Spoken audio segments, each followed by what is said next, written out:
Assalamualaikum warahmatullahi wabarakatuh. Bismillahirrahmanirrahim. Innal hamdalillah nahmaduhu wa nasta'inuhu wa nastaghfiruh wa na'udzu billahi min shururi anfusina wa sayyiati a'malina. Man yahdihillahu fala mudilla lahu wa man yudlil fala hadiya lahu. وأشهد أن لا إله إلا الله وحده لا شريك له وأشهد أن محمدا عبده ورسوله يا أيها الذين آمنوا اتقوا الله حق تقاته ولا تموتن إلا وأنتم مسلمون يا أيها الناس اتقوا ربكم الذي خلقكم من نفس واحدة وخلق منها زوجها وبث منهما رجالا كثيرا ونساء واتقوا الله الذي تساءلون به والأرحام إن الله كان عليكم رقيبا يا أيها الذين آمنوا اتقوا الله وقولوا قولا سديدا يصلح لكم أعمالكم ويغفر لكم ذنوبكم ومن يطع الله ورسوله فقد فاز فوزا عظيما. أما بعد فإن أصدق الحديث كتاب الله وأحسن الهدي هدي محمد صلى الله عليه وعلى آله وسلم وشر الأمور محدثاتها وكل محدثة بدعة وكل بدعة ضلالة وكل ضلالة في النار. Alhamdulillah, kita bersyukur pada Allah Subhanahu wa ta'ala pada hari ini, hari Sabtu siang 21 Jumadil Akhirah 1444 Hijriah yang bertepatan dengan 14 Januari 2023. Kita dimudahkan oleh Allah Subhanahu wa ta'ala untuk duduk bersama mengkaji ayat-ayat suci Al-Quran dan hadis-hadis Rasul sallallahu alaihi wa ala alihi wasallam dalam sebuah kajian tematik membahas tema dahsyatnya hari hisab, dahsyatnya hisab di hari kiamat. Salawat dan salam semoga selalu Allah berikan kepada Nabi kita Muhammad sallallahu alaihi wa ala alihi wasallam, pada keluarga beliau, para sahabat, serta orang-orang yang mengikuti beliau sampai hari kiamat kelak. Dengan nama-nama Allah yang husna dan sifat-sifatnya yang mulia, kita berdoa, Allahumma inna nas'aluka ilman nafi'an wa rizqan tayyiban wa amalan mutaqabbala, Allahumma amin. Ibu-ibu, saudari-saudari muslimah, Majelis Ta'lim Yayasan Al-Jannah, pada kesempatan kali ini kita membahas tentang dahsyatnya hisab di hari kiamat. Apa pengertian hisab?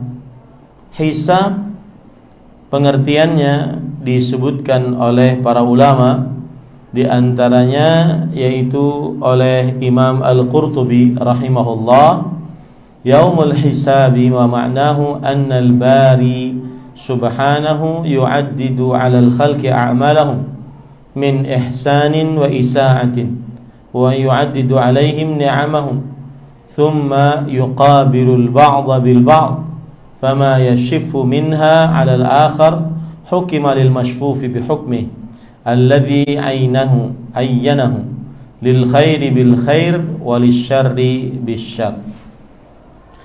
Arti dari hisab adalah Allah Subhanahu wa ta'ala menghitung amalan-amalan hamba, baik itu amal baik atau amal buruk. Kemudian menghitung juga nikmat-nikmat yang Allah Subhanahu wa ta'ala berikan kepada hamba tersebut. Kemudian Allah membalas dengannya. Allah membalas dengannya. Yang baik dibalas oleh Allah dengan kebaikan, kemudian yang buruk dibalas oleh Allah Subhanahu wa taala dengan keburukan. Itulah pengertian hisab menurut Imam Al-Qurtubi, ulama Islam abad ke-7 Hijriah. Adapun hisab menurut Imam Muhammad bin Shalih Al-Utsaimin rahimahullah, ulama Islam abad ke-15 Hijriah, beliau mengatakan al-muhasabatu ittila'ul ibadi ala amalihim yaumal qiyamah, yang artinya hisab adalah para hamba diperlihatkan amalan-amalan mereka pada hari kiamat. Para hamba diperlihatkan amalan-amalan mereka pada hari kiamat. Kemudian ahibati fillah, afanillah wa iyyakum. Selanjutnya poin penting yang berkaitan dengan hisab adalah hisab, yaitu termasuk dari rukun iman yang kelima. Hisab termasuk dari rukun iman yang kelima, yaitu beriman kepada hari akhir.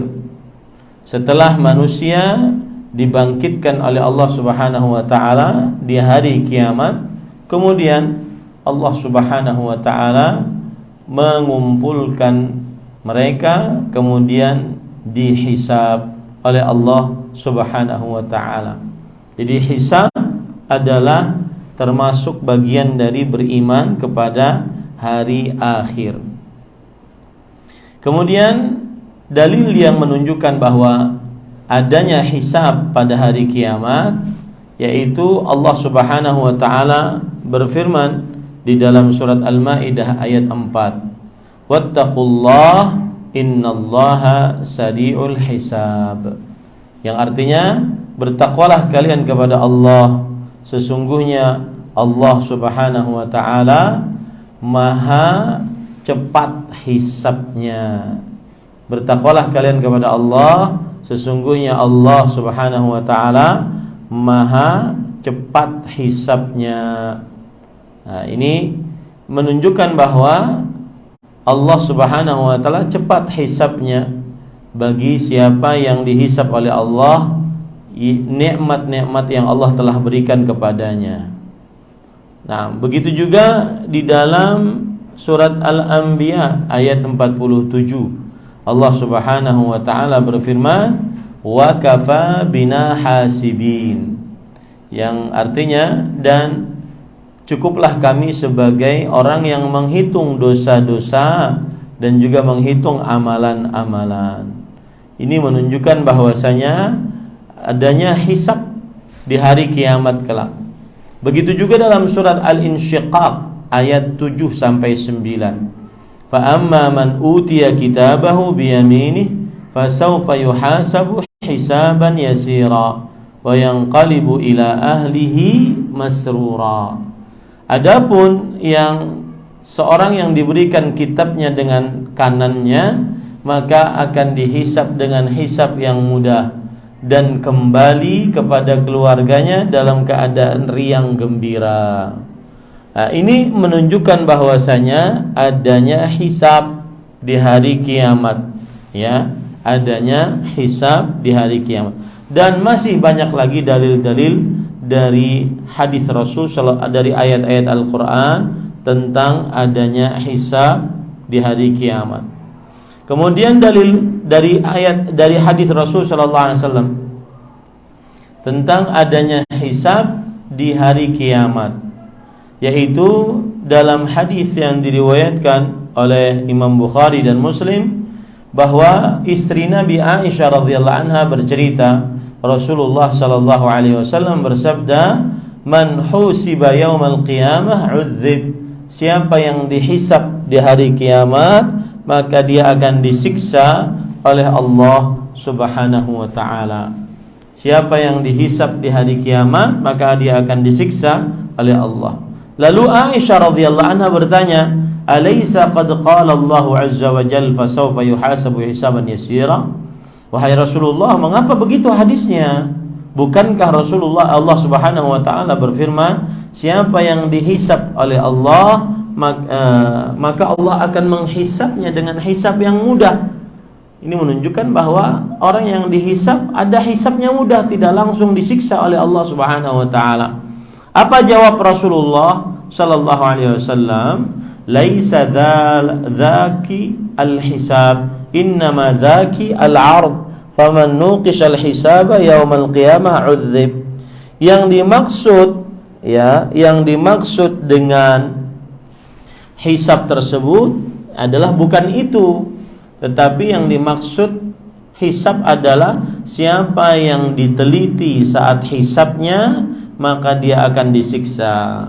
Nah, adapun fasaufa yuhasabu hisaban yasira, maka sungguh ia akan dihisab dengan hisab yang mudah. Itu adalah menampakkan amalannya, yaitu setiap orang baca buku catatan amalnya masing-masing. Setiap orang diperlihatkan amal baiknya dan amal buruknya, ya. Kemudian setelah itu amal buruknya diampuni dosanya oleh Allah Subhanahu wa taala. Tetapi kalau sampai Allah saat hisab mengatakan, ya, lima fa'alta hadza, lima tarakta hadza, kenapa engkau lakukan ini, kenapa engkau tinggalkan ini, ya, kemudian Allah Subhanahu wa taala bertanya, apa alasanmu mengerjakan ini, kenapa engkau keluar tanpa berjilbab, kenapa engkau mengangkat suara di atas suara suamimu, kenapa engkau tidak taat. Nah, yang seperti inilah yang akan disiksa oleh Allah Subhanahu wa taala. Siapa yang dihisabnya sangat diteliti oleh Allah, maka dia akan disiksa oleh Allah Subhanahu wa taala. Adapun siapa yang hisabnya hanya diperlihatkan, ini loh dosamu, ini dosamu, ini dosamu, ya, tahu enggak? Oh iya, ya Allah, saya tahu itu dosa saya. Lalu kemudian Allah Subhanahu wa taala mengampuni dosanya. Nah, ini namanya hisab yang mudah. Tetapi sebenarnya semua hisab itu siapa yang dihisab oleh Allah, yaitu maksudnya siapa yang diteliti oleh Allah hisabnya, pasti dia akan sulit hidupnya, sulit nasibnya kelak pada hari kiamat.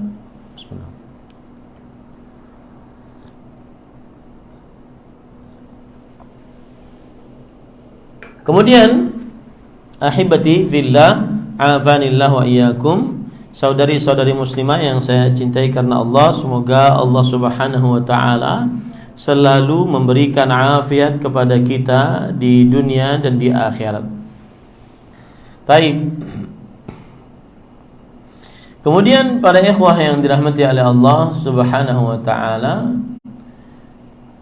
dalil lain yang menunjukkan bahwa adanya hisab di hari kiamat berdasarkan hadis Rasul sallallahu alaihi wasallam, yaitu Rasulullah sallallahu alaihi wasallam mengatakan bahwa hadhihi ummatuka wa ma'ahum sab'una alfan yadkhuluna al-jannah bighairi hisab.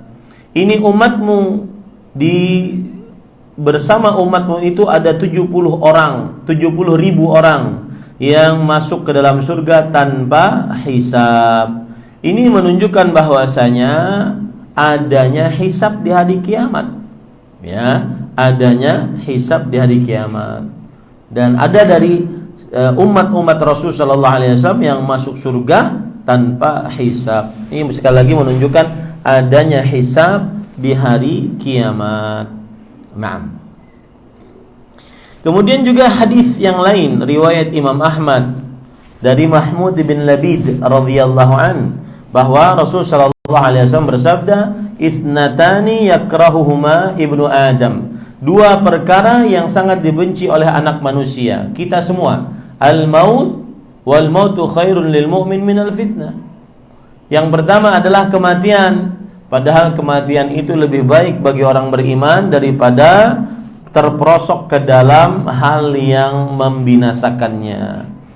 Wa yakrahu qillatal mal wa qillatal mal aqallu lil hisab. Dan seorang anak manusia benci mempunyai sedikit harta, padahal sedikit harta itu lebih meminimkan untuk hisab. Nah, sedikit harta itu lebih meminimkan untuk hisab. Nah, ini menunjukkan bahwasanya ada hisab. Ya, bahwasanya ada hisab.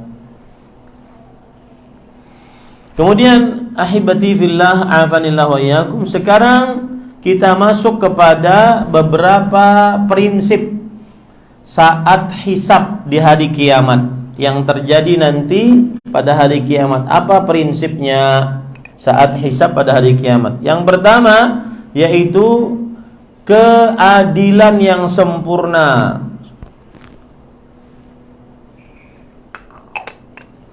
Yang pertama adalah keadilan yang sempurna. Ya, hisab nanti di hari kiamat sangat-sangat adil, tidak ada kezaliman pun, kezaliman sedikit pun. Ya, ini para ikhwan yang dirahmati oleh Allah Subhanahu wa taala. Yang memiliki hak maka dia akan mendapatkan haknya. Yang memberikan kewajiban maka dia wajib menunaikan kewajibannya. Tidak ada kezaliman sedikit pun.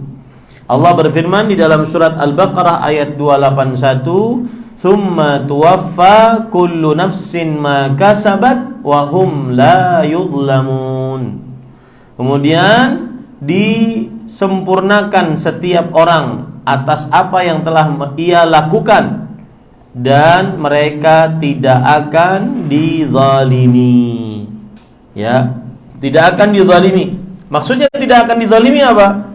Yaitu binaqsi thawabin wa tad'ifi iqab. Tidak akan dizalimi dengan cara dikurangi pahalanya atau dilipatkan dosanya. Enggak, tidak akan terjadi itu nanti saat hisab. Ya, tidak akan terjadi saat hisab. Kemudian dalil yang lain yang menunjukkan bahwasanya prinsip hisab nanti pada hari kiamat adalah keadilan, tidak ada kezaliman sedikit pun, yaitu Allah berfirman dalam surat Al-Luqman ayat 16, "Ya bunayya innaha in taku mithqala habbatin min khardal fatakun fi sakhrah aw fis samawat aw fil ard ya'ti biha Allah innallaha latifun khabir." Luqman berkata kepada anaknya mengajari tentang hisab di hari kiamat. "Wahai anakku sayang, sesungguhnya jika ada sebuah perbuatan seberat biji sawi." Perbuatan seberat biji sawi. Biji sawi itu apa, Ibu? Nah, ini saya akan berikan contoh ya. Biji sawi, sebuah perbuatan seberat biji sawi.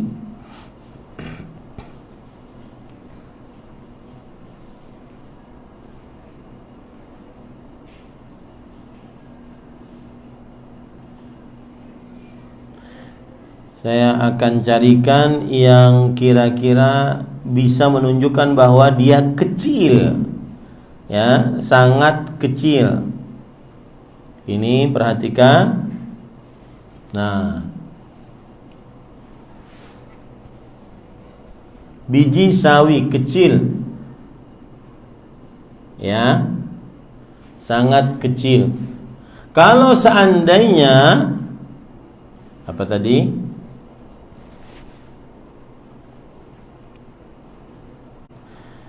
Kalau seandainya ada perbuatan seberat biji sawi dan berada di dalam batu, atau di langit atau di dalam bumi, niscaya Allah akan mendatangkannya untuk membalasnya. Nah, itu ya, seberat itu tidak akan dibiarkan oleh Allah, karena salah satu kaidah di dalam hari kiamat saat hisab adalah keadilan yang sempurna yang terlepas dari kezaliman. Kemudian kaidah yang kedua atau prinsip yang kedua hisab di hari kiamat adalah bahwa seorang hamba tidak akan menanggung dosa orang lain. Seorang hamba tidak akan menanggung dosa orang lain. Semuanya ditanggung masing-masing. Allah berfirman di dalam surat Al-Isra ayat 15, la taziru waziratun wizra ukhra. Ya. Seorang yang melakukan dosa tidak menanggung dosa orang lain. Imam Qatadah rahimahullah berkata, seorang ahli tafsir yaitu Imam Qatadah bin Da'amah As-Sadusi, beliau berkata, wallahi ma yahmilullah ala 'abdin dzamba ghairihi wa la yu'akhadhu illa bi'amalihi. Seorang hamba tidak akan memikul dosa orang lain dan tidak akan disiksa kecuali atas amalnya. Tidak akan disiksa kecuali atas amalnya. Ini para ikhwah yang dirahmati oleh Allah Subhanahu wa taala. Kemudian prinsip yang ketiga yaitu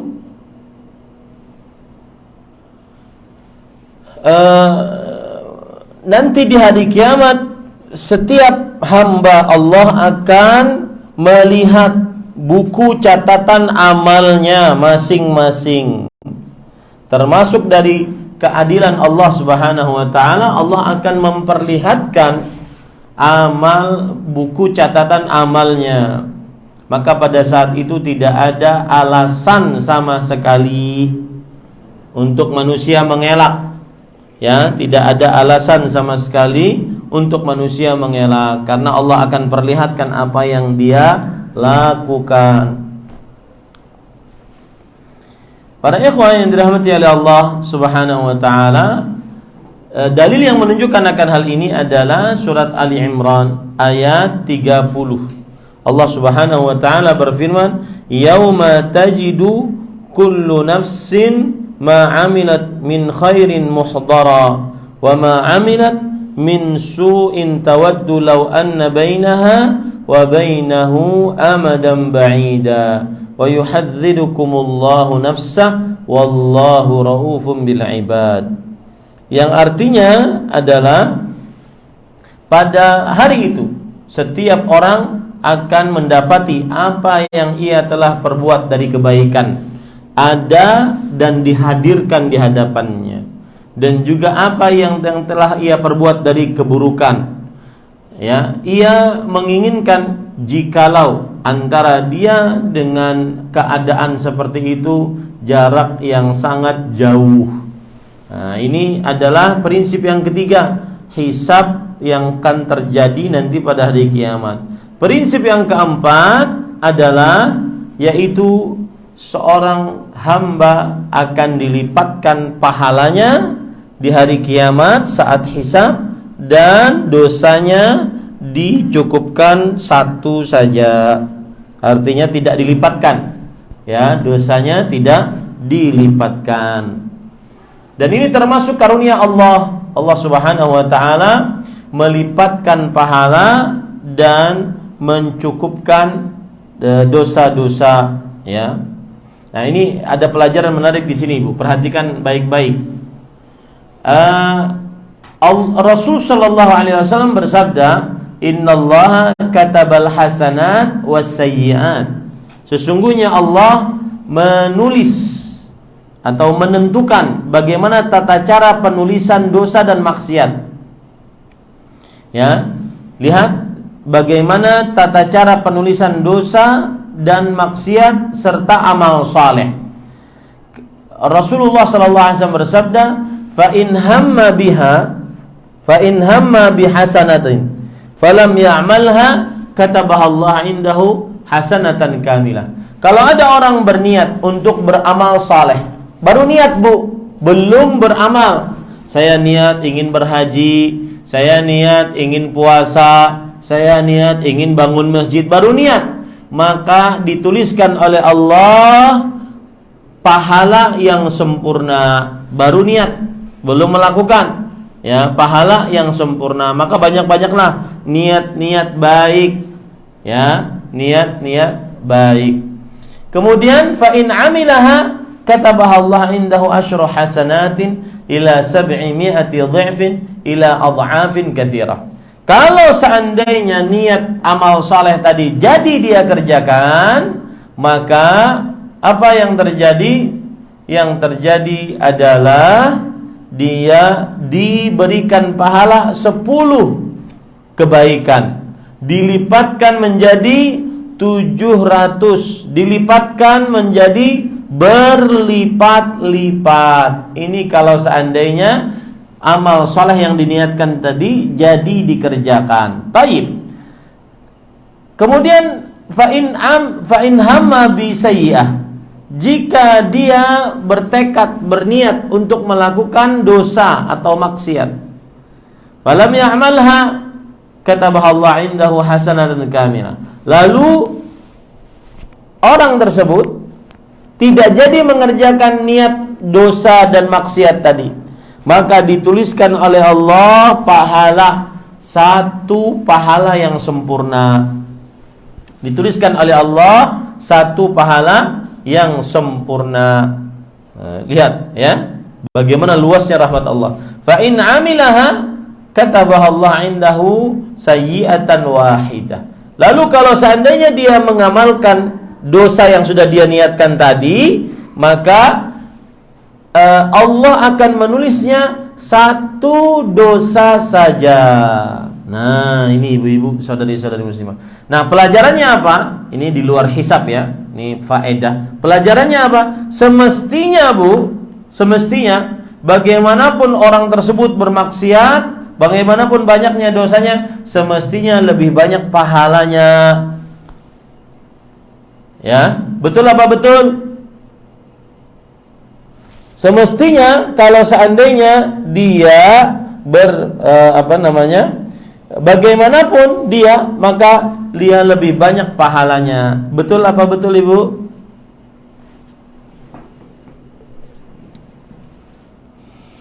Jawabannya adalah iya, semestinya lebih banyak pahalanya. Kenapa demikian? Karena baru niat beramal soleh sudah dinulis pahala sempurna. Kalau dikerjakan niatnya dikalikan 10, ditambahkan 700, dikalikan lagi berlipat-lipat. Kalau berniat beramal maksiat, maka belum dikerjakan atau tidak jadi mengerjakan, maka dituliskan pahalanya secara sempurna. Ya. Adapun kalau dosa tidak demikian. Dosa, ya, saat seseorang mengerjakan dosa, maka dia hanya mendapatkan satu dosa saja. Nah, semestinya itu lebih banyak pahalanya, ibu-ibu, saudari-saudari muslimah. Cuma mengapa nanti di hari kiamat ada orang yang pahalanya sedikit saat ditimbang? Jawabannya apa, Bu? Siapa yang tahu? Nah, siapa yang tahu, Bu?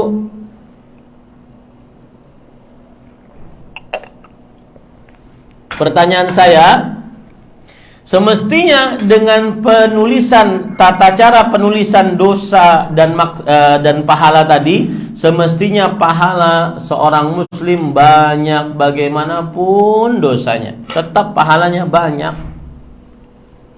Tetap pahalanya apa? Banyak.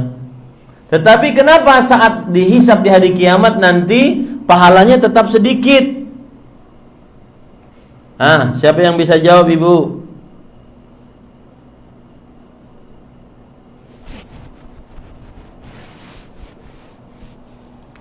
Halo? Assalamualaikum? Ibu-ibunya masih ada atau udah kabur? Siapa yang mau jawab? Silahkan. Saya tidak akan lanjutkan kecuali ada yang jawab. Mana mic-nya? Buka pintunya sedikit biar saya dengar nih. Nah.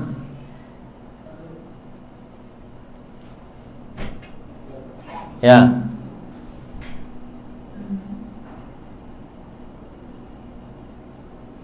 Kenapa pahalanya lebih sedikit padahal hitungannya seperti itu?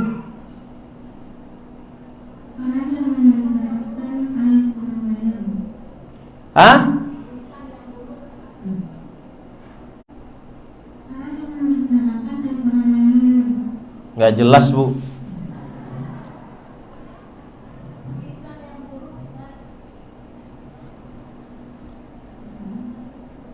Ayo, kenapa?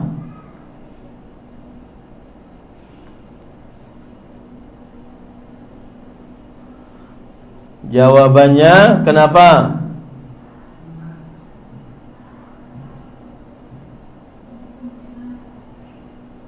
Hah?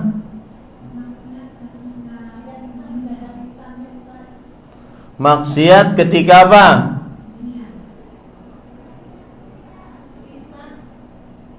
Lisan. Apanya yang lisan? Tidak bisa menjaga lisannya. Kalau nggak bisa jaga lisan, emang kenapa?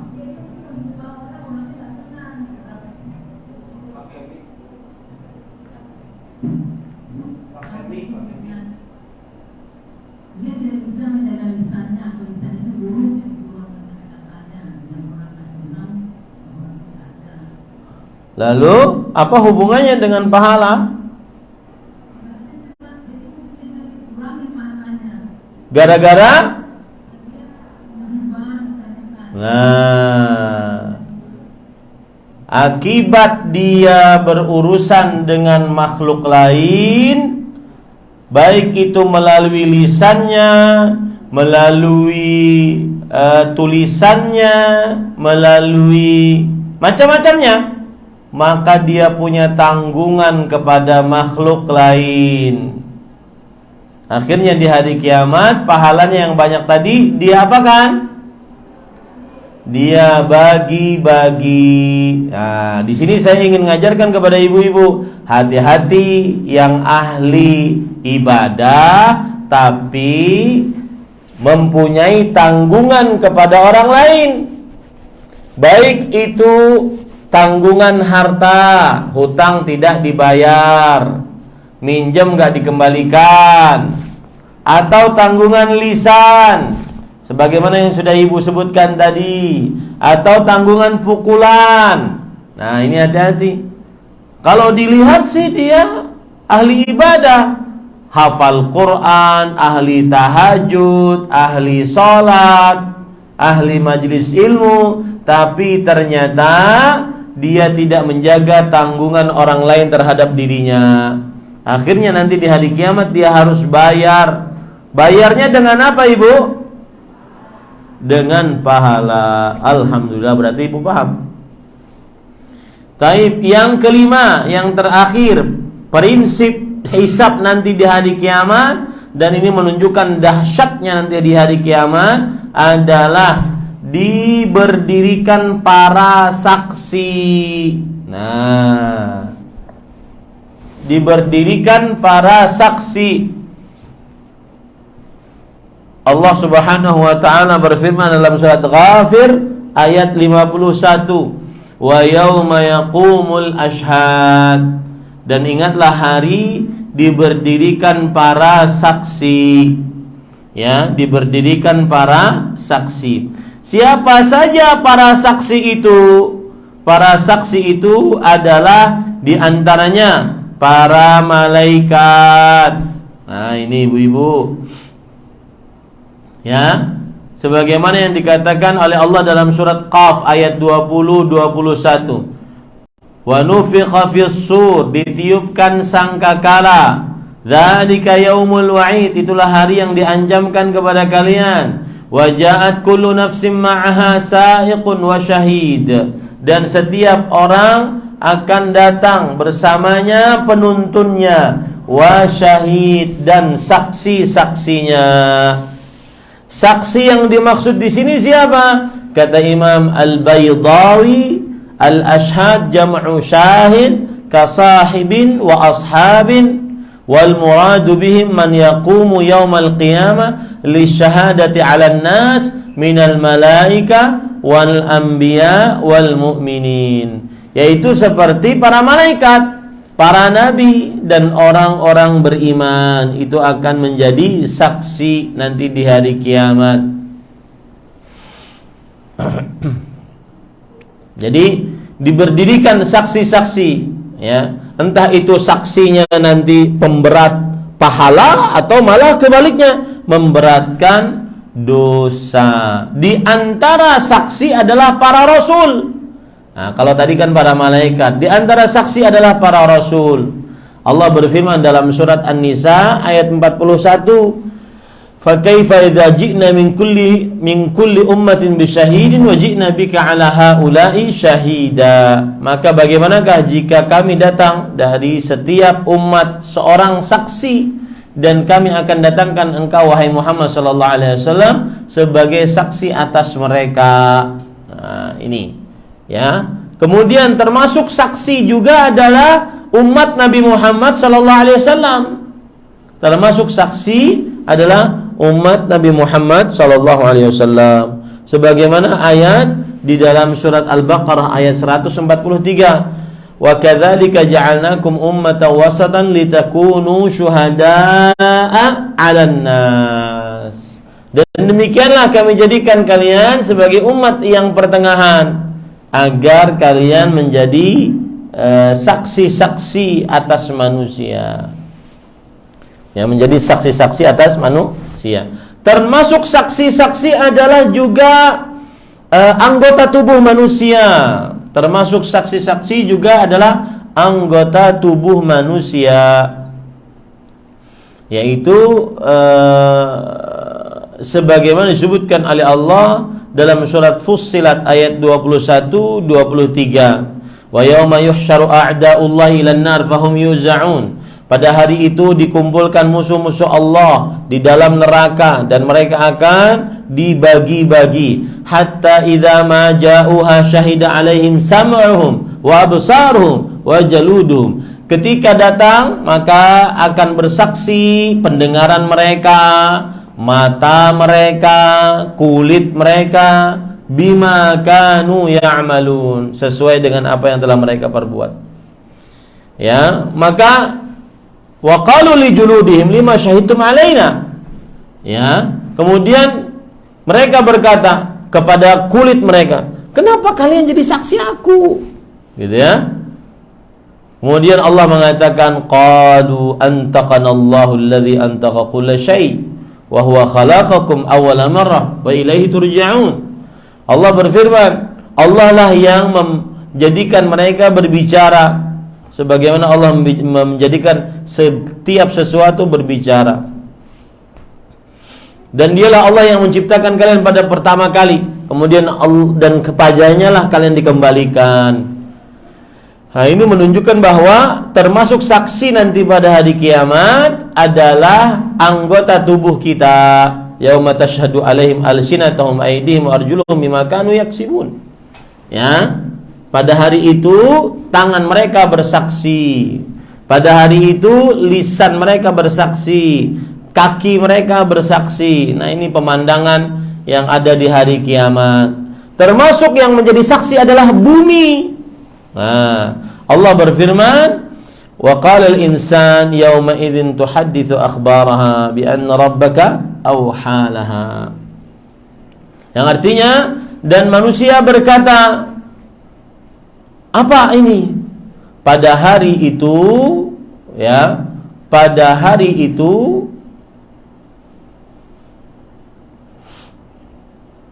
bumi akan memberitahukan kabar-kabarnya. Nah, ayat ini Ibu, surat Al-Zilzalah yang yauma idzin tuhadditsu akhbaraha adalah dalil kalau kita sholat wajib, kemudian ingin sholat sunnah, maka kita mencari tempat lain agar nanti bumi ini menjadi saksi di hari kiamat. Agar nanti bumi ini menjadi saksi nanti di hari kiamat. Nah, inilah 5 prinsip yang akan terjadi nanti pada hari hisab. 5 prinsip yang akan terjadi nanti pada hari hisab. Nah, kemudian para ikhwan yang dirahmati oleh Allah Subhanahu wa taala, kapan hisab? Kapan terjadinya hisab? Maka jawabannya, ibu-ibu, saudari-saudari muslimah yang dimuliakan oleh Allah Subhanahu wa taala, bahwa terjadi hisab adalah setelah Allah mengumpulkan para hamba, kemudian setelah itu Allah memberikan buku catatan amal, ya. Kemudian baru setelah itu dimulai hisab. Nah, itu ceritanya ibu-ibu, saudari-saudari muslimah, kapan dimulainya hisab.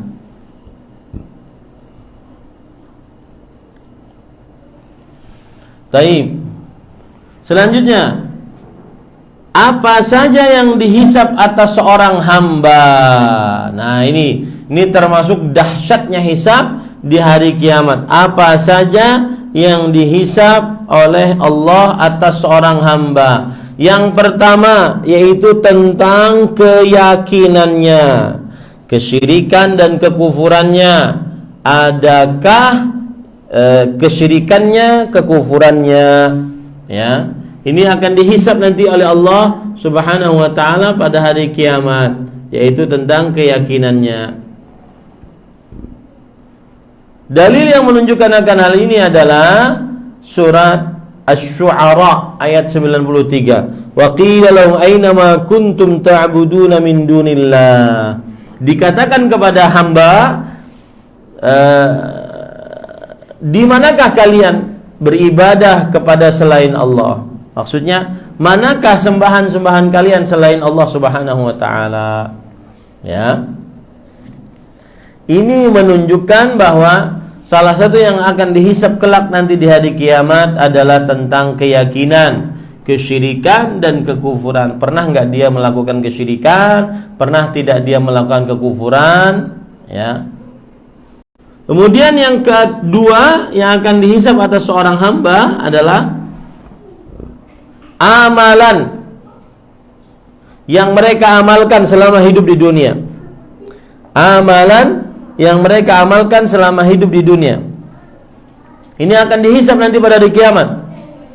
Yaitu Allah Subhanahu wa taala berfirman dalam surat Al-Hijr ayat 92-93. Ya, fa wa rabbika lanas'alannahum ajma'in. Maka demi Rabbmu sungguh kami akan benar-benar tanya mereka seluruhnya, amma kanu ya'malun, atas apa yang telah mereka perbuat. Namanya siapa sih? Taib. Maka salah satu yang akan dihisab nanti pada hari kiamat adalah yaitu semua yang diamalkan. Ya, semua yang diamalkan oleh seorang manusia. Sebagaimana hadis yang diriwayatkan oleh Imam At-Tirmidzi dari Abu Barzah Al-Aslami radhiyallahu an, Rasulullah sallallahu alaihi wasallam bersabda, "La tazulu qadama 'abdin yaumal qiyamah hatta yus'ala an 'umrihi fima afna wa an 'ilmihi fima fa'al wa an malihi min aina iktasaba wa fima anfaqa wa an jismihi fima abla." Tidak akan bergeser kedua telapak kaki seorang hamba pada hari kiamat sampai ia ditanya tentang umurnya dia habiskan untuk apa, tentang ilmunya dia amalkan untuk apa, tentang hartanya dia dapatkan dari mana dan dia pergunakan untuk apa, tentang badannya dia gunakan untuk apa. Jadi semuanya akan ditanya ibu-ibu, saudari-saudari muslimah. Maka persiapkan baik-baik, ya. Persiapkan apa yang sudah diamalkan. Surat Al-Zilzalah juga ayat 7-8 juga menunjukkan akan hal ini. Faman ya'mal mithqala dzarratin khairan yarah, wa man ya'mal mithqala dzarratin syarran yarah. Siapa yang melakukan kebaikan walaupun sekecil zarrah. Zarrah itu adalah semut kecil, ya, semut kecil. Maka ia akan melihatnya. Siapa yang mengamalkan walau seberat zarrah, semut kecil, keburukan, maka ia akan melihatnya. Semuanya akan didatangkan oleh Allah, dihisab oleh Allah Subhanahu wa ta'ala. Begitu juga dalam surah Al-Kahfi ayat 49. Ya wailatana ma li hadzal kitab la yughadiru saghiratan wala kabiratan illa ahsaha. alangkah celakanya aku. Ya, kenapa buku catatan ini tidak meninggalkan yang kecil yang besar kecuali menghitungnya. Jadi semuanya akan dihisab oleh Allah Subhanahu wa taala. Nah. Taib. Kemudian yang termasuk akan dihisab atas seorang hamba adalah setiap nikmat yang seorang hamba merasakannya selama di dunia. Nikmat, setiap nikmat. Ya. Allah berfirman dalam surat apa Bu? Coba dalilnya. Surat At-Takatsur. Tsumma latus'alunna yauma idzin 'anin na'im. Kemudian sungguh kalian akan benar-benar ditanya pada hari itu tentang nikmat. Kata Imam Mujahid rahimahullahu taala, seorang ahli tafsir di generasi tabi'i, beliau mengatakan an kulli syai' min ladzatid dunya, tentang segala hal dari kelezatan dunia akan ditanya oleh Allah Subhanahu wa taala. Segala hal akan ditanya oleh Allah Subhanahu wa taala. Kemudian ibu-ibu saudari-saudari muslimah yang dimuliakan oleh Allah Subhanahu wa taala,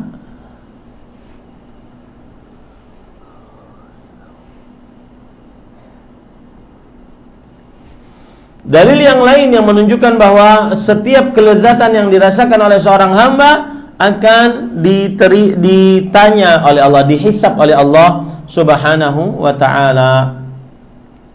Yaitu diantaranya Rasul sallallahu alaihi wasallam bersabda, inna awwala ma yus'alu anhu al-'abdu yawmal qiyamah minan na'im an yuqal alam nusihha laka jismak wa nurawwika minal ma'il barid. Hadis riwayat Tirmidzi. Sesungguhnya yang pertama akan dihisab atasnya seorang hamba pada hari kiamat adalah dari nikmat-nikmat, ya, yaitu dengan dikatakan kepadanya, bukankah kami telah sehatkan badanmu, bukankah kami telah hilangkan haus dahagamu. Jadi sampai segitu akan ditanya oleh Allah Subhanahu wa ta'ala. Ya, semuanya akan ditanya dari nikmat-nikmat yang Allah Subhanahu wa ta'ala pernah berikan. Kemudian termasuk dahsyatnya hisab di hari kiamat yang akan ditanya oleh Allah atas seorang hamba adalah perjanjian, kesepakatan akan ditanya oleh Allah.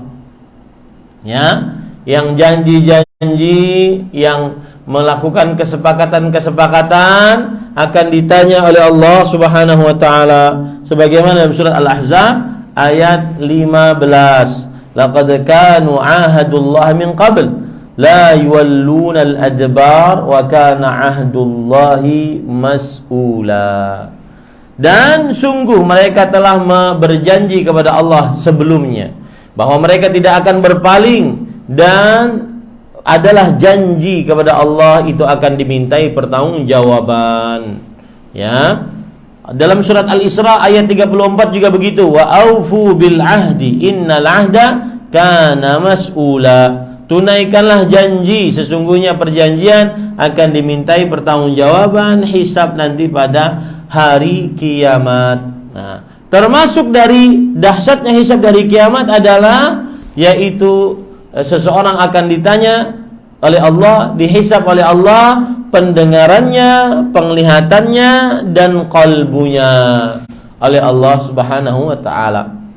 Qalbunya akan ditanya oleh Allah Subhanahu wa ta'ala, sebagaimana disebutkan oleh Allah dalam surat Al-Isra ayat 36, wala taqfu ma laysa laka bihi ilm innas sam'a wal basara wal fuada kullu ulaika kana anhu mas'ula.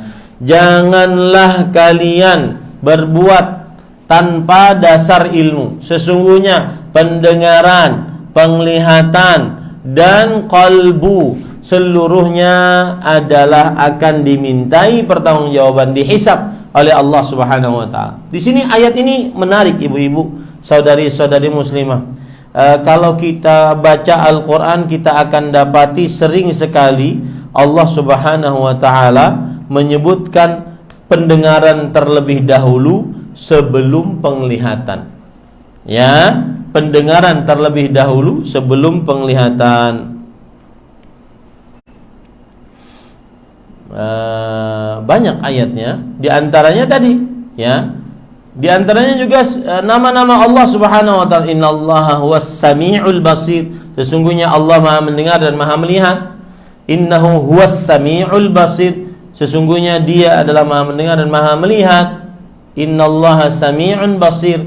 Sesungguhnya Allah Maha mendengar dan Maha melihat. Kenapa ini didahulukan pendengaran dibandingkan penglihatan? Nah, ini ada kaitannya dengan ini, Bu, dengan musik. Ya, dengan musik.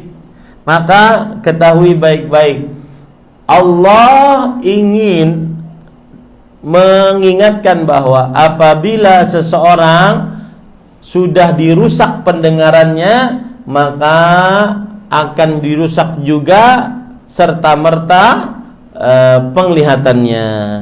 Kemudian juga qalbunya. Nah, ini salah satu faidah disebutkan oleh Imam Ibnul Qayyim rahimahullahu ta'ala akan hal ini. Taib.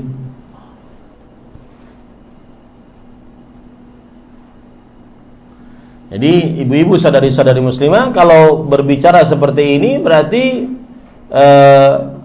tentang hisabnya akan dihisab oleh Allah Subhanahu wa taala. Yaitu Allah Subhanahu wa taala akan menghisab apa yang kita lihat, apa yang kita dengar, apa yang kita perasakan di dalam kalbu kita. Inilah dahsyatnya hisab nanti di hari kiamat. Taib. Kemudian ibu-ibu, saudari-saudari muslimah yang dimuliakan oleh Allah Subhanahu wa taala, termasuk pembicaraan tentang hisab yang dengannya akhirnya kita mengetahui dahsyatnya hisab pada hari kiamat adalah orang yang pertama kali dihisab oleh Allah Subhanahu wa taala. Siapa mereka yang pertama kali akan dihisab oleh Allah Subhanahu wa taala?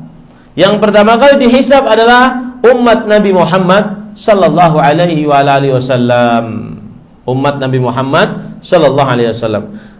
Dalam hadis yang diriwayatkan dari Abdullah bin Abbas radhiyallahu anhuma, Nabi Muhammad sallallahu alaihi wasallam bersabda, "Nahnu akhirul umam." Kita umat yang paling terakhir.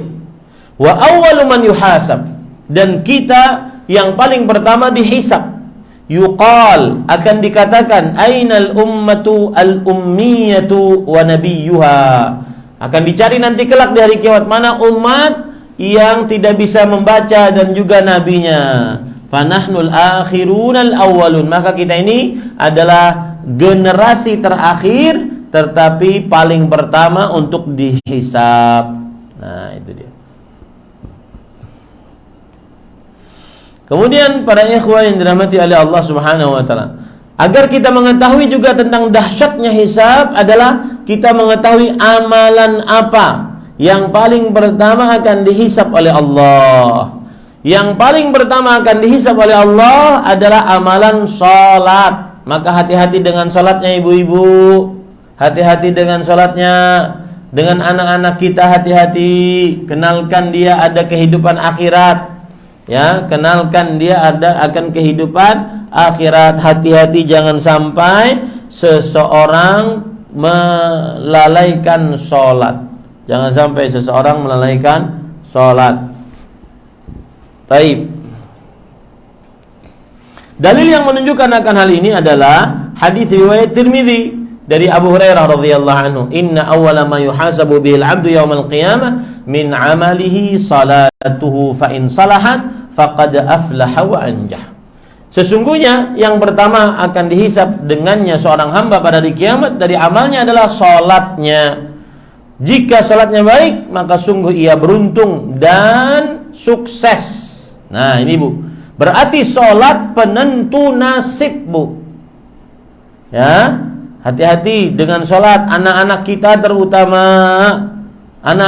terutama yang sudah baligh. Jangan sampai tidak sholat berdosa. Jangankan yang sudah baligh, yang belum baligh saja umur 7 tahun sudah diperintahkan untuk diperintahkan sholat. Ya.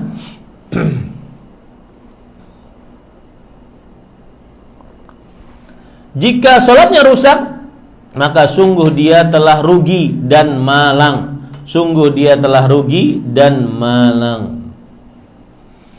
Begitu juga perhatikan ibu-ibu, saudari-saudari muslimah yang semoga selalu dirahmati oleh Allah Subhanahu wa taala.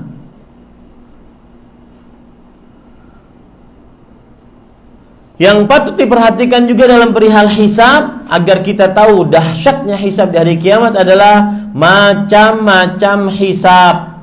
Nah, ini dia, macam-macam hisab.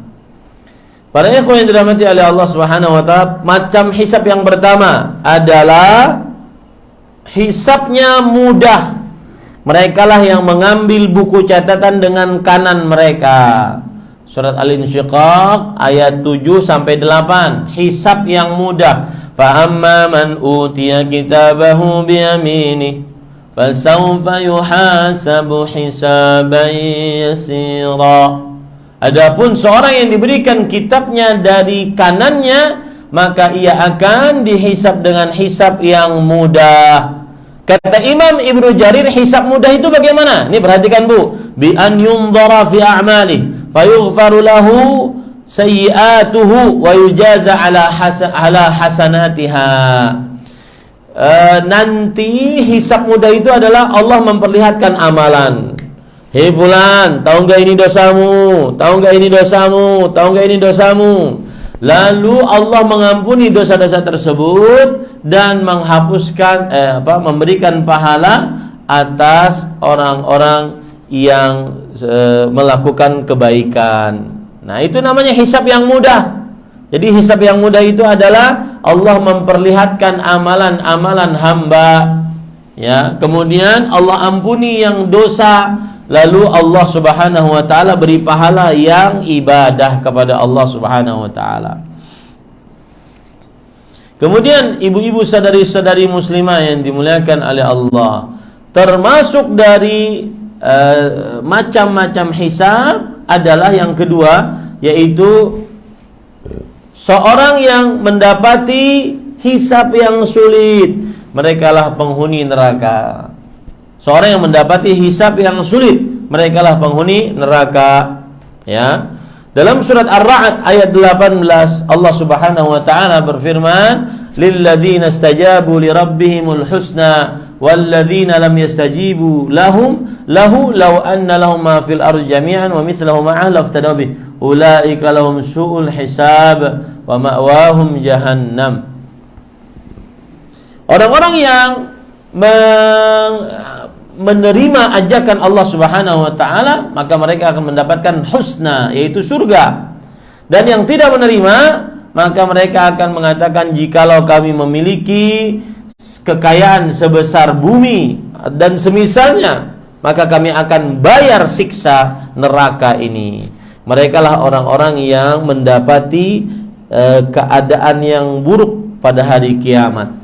Ya, hisab yang buruk pada hari kiamat. Tempatnya neraka jahanam, dan itu adalah seburuk-buruk tempat. Nah, ini ibu-ibu, saudari-saudari muslimah yang dimuliakan oleh Allah Subhanahu wa taala. Jadi hisab itu ada hisab yang mudah, ada hisab yang buruk. Ada hisab yang mudah, ada hisab yang buruk. Orang beriman ada sekitar 2 keadaan. Yang pertama, tidak dihisab sama sekali, ya. Yang kedua adalah cuma diperlihatkan amalnya. Yang ketiga adalah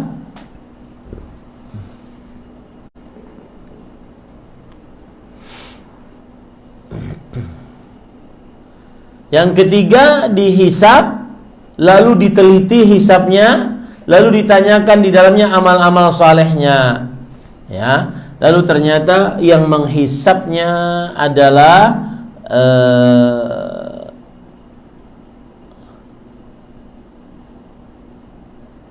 lalu ternyata dia dihisap begitu ya. Jadi 3 itu, saya ulangi ya, 3 macam orang yang dihisap. Yang pertama yaitu kaum mukminin yang tanpa hisab, langsung masuk ke dalam surganya Allah Subhanahu wa taala. Yang kedua yaitu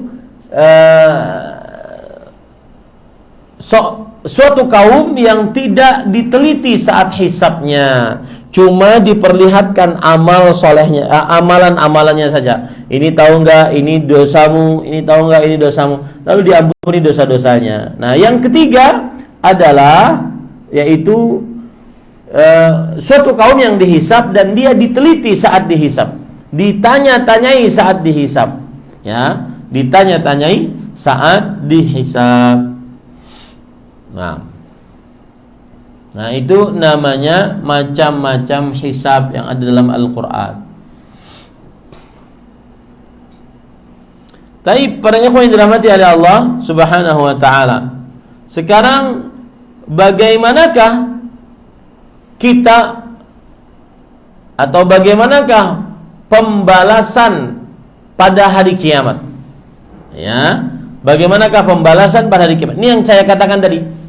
Hadis riwayat Imam Muslim, Imam Bukhari, afwan. Dalam riwayat Bukhari dari Abu Hurairah radhiyallahu anhu, Rasul sallallahu alaihi wasallam bersabda, "Man kanat lahu madlamatun li ahadin min 'irdihi aw syai' falyatahallal minhu al-yawm qabla an la yakuna dinar wala dirham. In kana lahu 'amalun salih ukhidha minhu biqadri madlamati wa in lam takun lahu 'amal hasanatun ukhidha min sayyiati sahibihi fahumila alaih." Siapa saja yang memiliki kezaliman terhadap seseorang, baik itu kehormatannya atau hartanya atau sesuatu apapun, mintalah halal kepada orang tersebut ya pada hari ini, sebelum nanti di akhirat tidak ada emas dan perak ya. Yang ada adalah jika orang yang telah berbuat zalim mempunyai tanggungan itu, memiliki pahala, memiliki ganjaran, maka dia akan disiksa sesuai dengan kadar kezalimannya ya. Kalau seandainya dia tidak memiliki pahala, maka dosa orang yang dizaliminya akan diberikan kepada orang yang menzalimi tadi. Ya, ini bahaya. Ada tanggungan dengan orang lain. Tanggungan itu bukan mesti harus uang ya, tetapi juga mungkin janji yang tidak ditepati, menggibah, menamimah, hardik, menggunjing dan seterusnya. Nah, ini ibu-ibu, saudari-saudari muslimah. Taib. Termasuk hal yang patut diperhatikan pada hari kiamat adalah perihal darah. Ini pasti diambil qisasnya, pasti diambil gantiannya, perihal darah ya. Dalam hadis riwayat Imam Tirmidzi dari Abdullah bin Abbas radhiyallahu anhuma, yaji'ul maqtul bil qatil.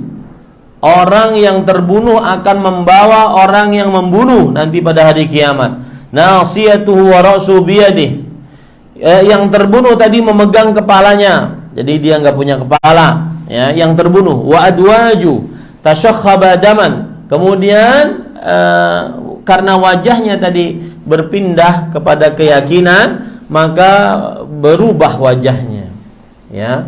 Kemudian Rasulullah SAW bersabda, "Ya Rabbi hadza qatalani hatta yudnihi minal arsy." Lalu si fulan yang terbunuh tadi mengatakan, "Wahai Allah, ini yang membunuhku," sampai didekatkan nanti kepada arsy-Nya Allah Subhanahu wa taala. Ya. Nah, ini menunjukkan bagaimana beratnya perkara darah. Jadi jangan bermudah-mudah dengan urusan darah, ya. Bahkan Rasul sallallahu alaihi wasallam bersabda dalam hadis riwayat Bukhari Muslim dari Abdullah bin Mas'ud radhiyallahu anhu, "Awwalu ma yuqda yaumal qiyamah bainan nas fid dima." Yang pertama kali Rasul sallallahu alaihi wasallam, yang pertama kali akan dihisab di antara manusia hari kiamat adalah perkara darah. Maka jangan sembarangan kalau urusan darah, ibu-ibu, sadari-sadari muslimah. Darah itu maksudnya menghilangkan nyawa orang, bukan darah haid punya ibu, bukan. Enak aja. Ya. Taib. Kemudian ibu-ibu, sadari-sadari muslimah, termasuk daripada dahsyatnya pada hari kiamat adalah yaitu orang beriman mengkisos orang beriman lainnya. Orang beriman mengkisos orang beriman lainnya. Ya.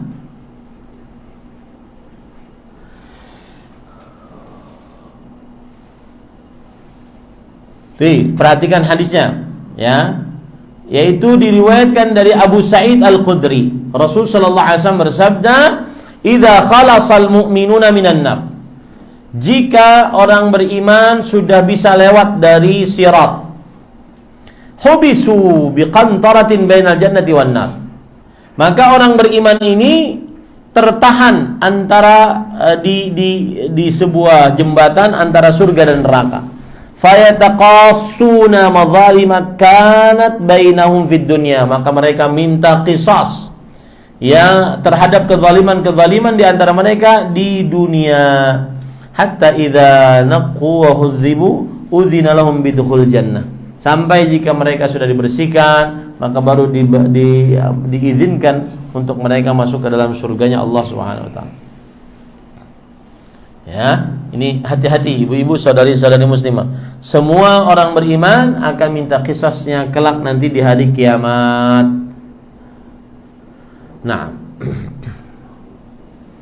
Nah, itu beberapa poin yang patut kita perhatikan, ya, bahwa begitulah dahsyatnya nanti hisab di hari kiamat.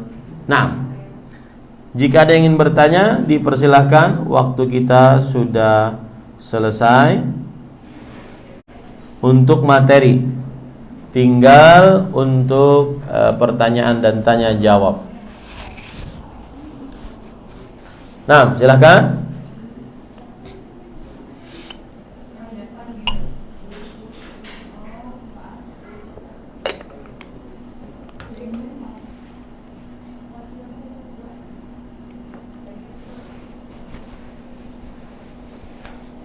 Silakan Ibu.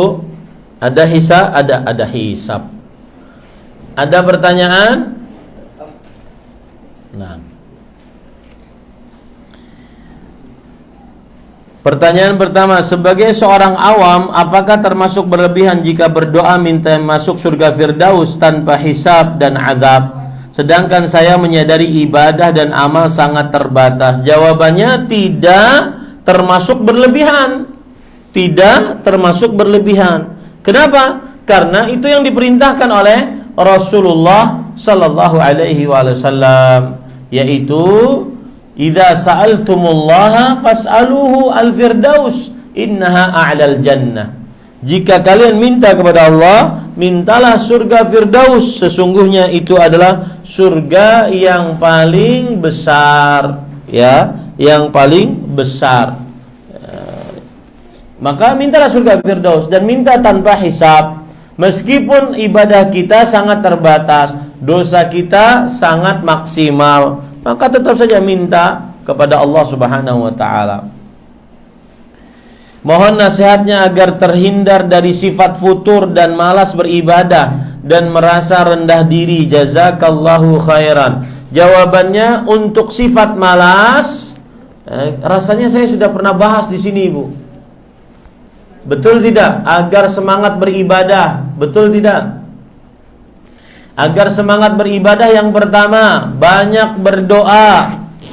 Ya, karena yang memiliki petunjuk adalah Allah Subhanahu wa taala. Maka banyak-banyaklah berdoa agar Allah Subhanahu wa taala memberi petunjuk. Di antara doanya, Allahumma a'inni ala dzikrika wa syukrika wa husni ibadatik. Di antara doanya juga, Allahumma inni a'udzubika minal ajzi wal kasal. Ya Allah, aku berlindung denganmu dari sifat lemah dan malas. Ya. Kemudian kemudian kiat yang kedua agar terhindar dari sifat malas dalam beribadah adalah ingat mati. Karena kalau mati, ya, itu tidak ada baunya, tidak ada peringatan sebelumnya. Dan setelah mati tidak ada waktu untuk beramal. Ya, ingat mati agar semangat beribadah. Yang ketiga, agar semangat beribadah adalah berusaha, harus memaksa diri untuk beribadah, paksa diri untuk sholat 5 waktu, sholat, puasa, zakat, haji, maksa diri ya untuk beribadah kepada Allah Subhanahu wa taala. Yang keempat adalah kiat agar semangat beribadah, tinggalkan maksiat. Karena ibadah yang kita ingin kerjakan itu terasa berat akibat karena maksiat yang kita lakukan. Sebagaimana perkataan Al-Hasan Al-Basri ketika beliau ditanya, "Wahai Hasan, inni abitu mu'afa." Aku tidur dalam keadaan sehat. Wa uhibbu qiyamal lail. Aku suka bangun malam. Ya, wa uiddu tuhuri, dan aku sudah siapkan bejana untuk wuduku di malam hari. Famali la aqdirul qiyam. Mengapa aku tidak sanggup untuk berbicara untuk bangun malam? Kenapa? Maka jawabannya, qayyadatka dzunubuk. Dosa-dosamu mengikatmu. Ya, dosa-dosamu mengikatmu. Nah, ini adalah beberapa trik di dalam semangat beribadah dan jauh dari malas beribadah kepada Allah. Trik yang kelima, yang terakhir adalah banyak-banyak beramal. Karena amalan akan mengajak saudari-saudari lainnya. Amal ibadah, ya. Di dalam hadis atau di dalam perkataan sahabat dari Shaddad ibn Aus radhiyallahu anhu, beliau berkata, "Idza ra'aita ar-rajula ya'malu bi ta'atillah fa'lam anna laha 'indahu akhawat." Jika engkau melihat seseorang mengerjakan ketaatan kepada Allah, maka ketahuilah bahwasanya ketaatan itu mendatangkan saudara-saudara lainnya. Maka beribadahlah kepada Allah, maka niscaya dia akan dibukakan oleh Allah pintu-pintu ibadah lainnya. Nah, lanjutnya, tidak sengaja saya lagi wudu buka aurat lewat laki-laki, apakah saya berdosa? Kalau tidak sengaja dalam syariat Islam tidak berdosa. Rabbana la tu'akhidna in nasina aw akhtana. Ya Allah, jangan tulis dosa atas kami jika kami lupa dan tidak sengaja. Tapi setelah itu langsung tutup aurat, jangan malah menampilkan. Ya. 2, kalau di depan kita orang bicarakan aib-aib kita sama ibu yang lain, kita tidak senang, apakah itu ghibah atau zalim?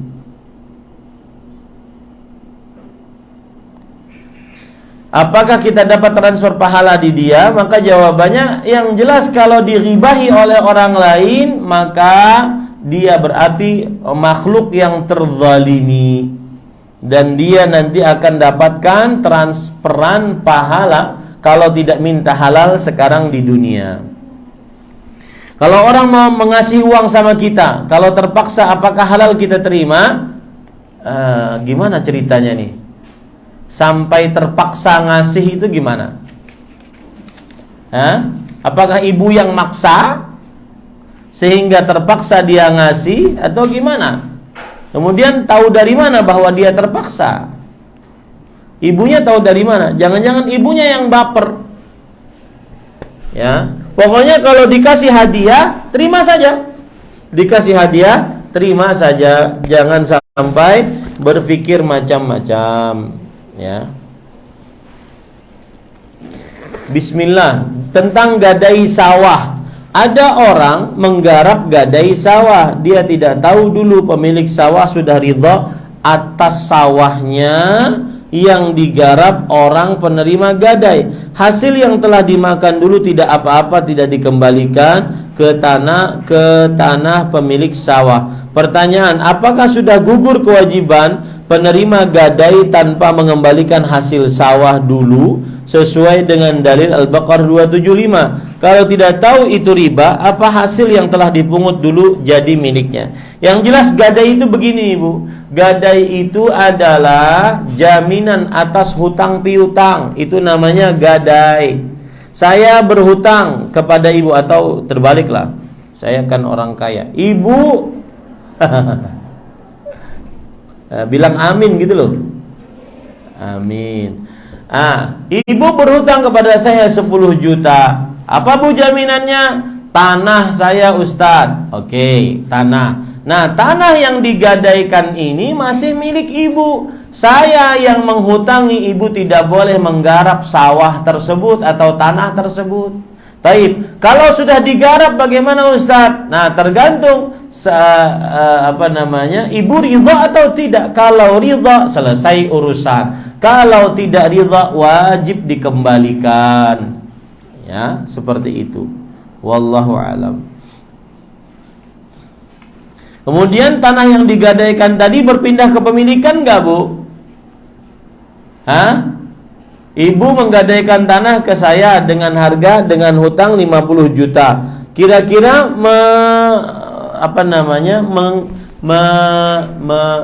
merubah kepemilikan nggak? Tanahnya menjadi tanah saya nggak? Tidak boleh, ya. Yang terjadi banyak seperti itu. Hutang tidak dibayar, langsung disita. Ini tidak boleh. Yang benar adalah dijual. Kemudian hasil penjualannya diberikan kepada yang menghutangi. Wallahu alam. Apa hukumnya video yang diselingi dengan musik? Kalau kita share lagi ke yang lain, apakah kita berdosa? Iya, berdosa. Dan saya tidak menghalalkan video-video kajian saya, potongan-potongan kajian saya diselingi dengan musik.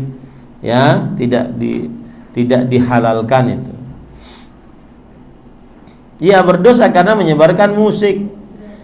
Pak RT minta iuran 10.000 per bulan. Apakah itu kewajiban? Kalau dipergunakannya untuk acara bid'ah, apakah kita berdosa? Yang lebih utama kita kasih atau tidak, Ustadz? Jawabannya adalah, kalau seandainya itu iuran untuk keperluan RT, maka tidak mengapa. Nah, tetapi kalau seandainya iuran untuk keperluan perkara-perkara acara-acara yang belum ada tuntunya dari Rasulullah SAW, maka pada saat itu dia tergantung niat. Ketika dia mengumpulkan itu, niatnya untuk apa? Apakah untuk acara tersebut ataukah tidak? Kalau untuk acara tersebut tidak diperbolehkan, maka dia niatkan yang lain. Karena kalau seandainya tidak ikut, nanti jadi masalah di masyarakat, ya. Ayah saya sudah wafat. Ibu sambung saya berkata, ayah pernah mengatakan nanti kamu akan saya berangkatkan haji. Sampai ayah saya wafat, ibu sambung saya belum didaftarkan haji. Sedangkan usia pernikahan ibu sambung saya hanya 3 tahun. Pertanyaan, apakah itu merupakan hutang buat kami sebagai anaknya? Sedangkan pembagian harta waris sudah berlalu beberapa tahun yang lalu. Jawabannya adalah tidak, bukan hutang, Ibu. Ya, bukan hutang. Itu hanya niat baik dari suami, ya, tetapi belum kesampaian. Wallahu a'lam. Dan tidak ada kaitannya dengan harta waris. Artinya harta warisnya tetap tidak digunakan untuk hajinya sang ibu, kecuali dengan keridhaan dari anak-anak sebagai ahli waris. Allahu a'lam. Termasuk pembalasan di hari kiamat adalah perkara darah. Bagaimana hukumnya dengan aborsi? Bagaimana menghapus dosanya? Jawabannya adalah bertobat kepada Allah Subhanahu wa taala. Kemudian setelah itu beristighfar, menyesal atas perbuatan dosa. Kemudian setelah itu bertekad untuk tidak mengulangi lagi perbuatan dosa tersebut. Kemudian setelah itu memutuskan dosa tersebut, kemudian dilakukan pada waktunya sebelum mati atau sebelum kiamat. Kemudian setelah itu dilakukan dengan ikhlas, ya.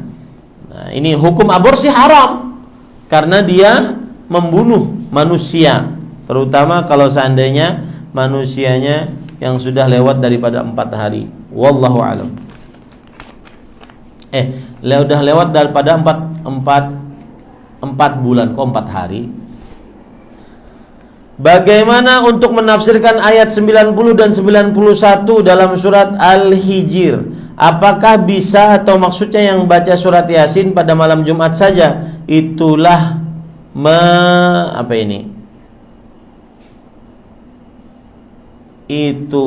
itulah ayat surat Al-Quran. Saya tidak paham. Baik, kita buka surat Al-Hijr ayat 90-91. Apa itu? Bentar ya Bu. Surat Al-Hijr ayat 90-91.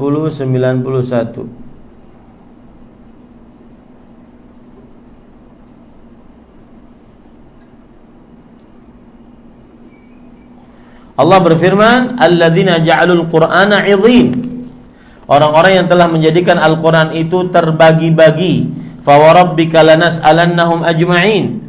Maka demi Rabbmu, kami pasti akan menanyai mereka semua itu. Apa yang dimaksud dengan 'idhin? Bahwa mereka menjadikan Al-Qur'an itu 'idhin, terbagi-bagi. Maka jawabannya di sini dijelaskan.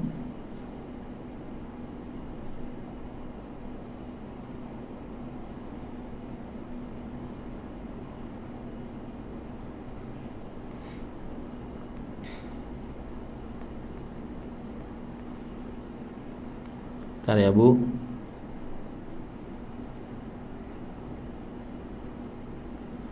Ada ayat yang berbunyi fa warabbika lanas'alannahum ajma'in alladzina ja'alul qur'ana 'idhin. 'Idhin artinya adalah, kata Abdullah bin Abbas radhiyallahu anhuma, yaitu beriman kepada sebagian dan berkufur terhadap sebagian yang lain.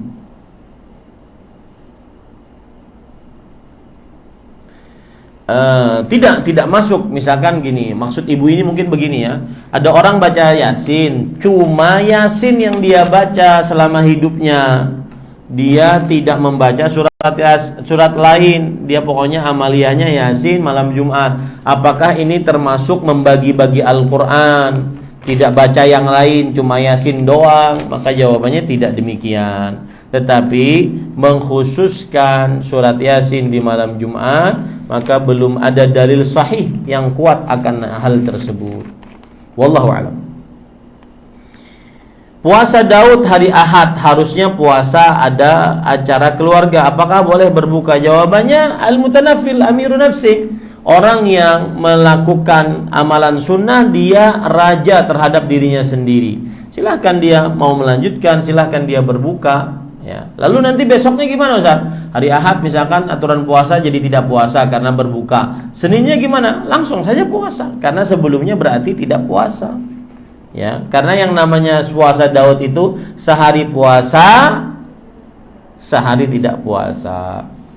Bagaimana hukumnya batu nisan yang ditulis tapi mau kita ganti, tetapi ibu dan saudara kandung bertentangan dengan sunnah? Jawabannya adalah batu nisan yang ditulis belum ada dalil yang menunjukkan akan hal itu. Hanya batu nisan saja, tidak perlu tulisan-tulisan. Taib. Kalau ibu melarang bagaimana? Maka jika menimbulkan kegaduhan, maka kita cukup menasihatinya. Wallahu alam. Apakah sama pahala mendengarkan kajian di majlis taklim dengan mendengarkan di rumah melalui YouTube? Gini ibu, mendengarkan kajian dengan online itu adalah dalam keadaan terpaksa, gitu ya. Seperti orang berwudu, asal hukumnya dia pakai air, karena terpaksa dia pakai debu. Sama itu seperti itu, ya. Menuntut ilmu di majlis melalui online itu adalah dalam keadaan terpaksa saja, karena asal hukumnya majlis ilmu itu di dalam majelis langsung, ya. Setelah sholat wajib, apakah diharuskan berpindah tempat untuk melakukan sholat sunnah? Diharuskan tidak, tetapi boleh dilakukan agar nanti tempat-tempat itu menjadi saksi kelak di hari kiamat. Oh, si fulan pernah sholat di sini, si fulan pernah berdoa di sini, dan seterusnya. Wallahu alam.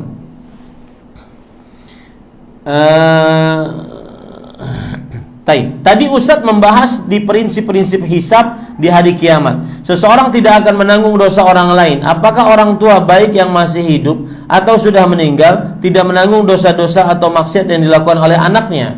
Maka jawabannya, orang tua tidak menanggung dosa anaknya, tetapi orang tua akan bertanggung jawab atas apa yang terjadi pada kelakuan anaknya. Menanggung dosa tidak, anaknya yang menanggung dosa, anaknya yang melakukan dosa, tetapi orang tua akan bertanggung jawab mengapa sampai si anak berbuat dosa. Apakah kamu sudah memberitahu kepada si anak, mengajari anak dengan ilmu yang benar, menjaga sang anak atau tidak?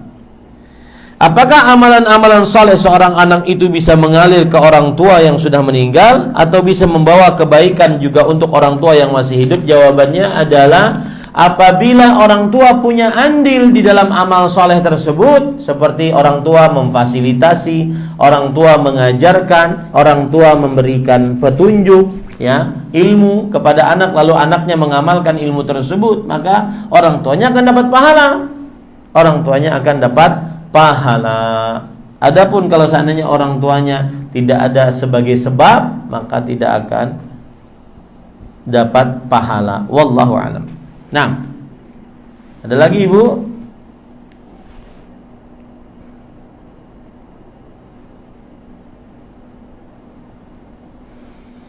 Cukup kiranya?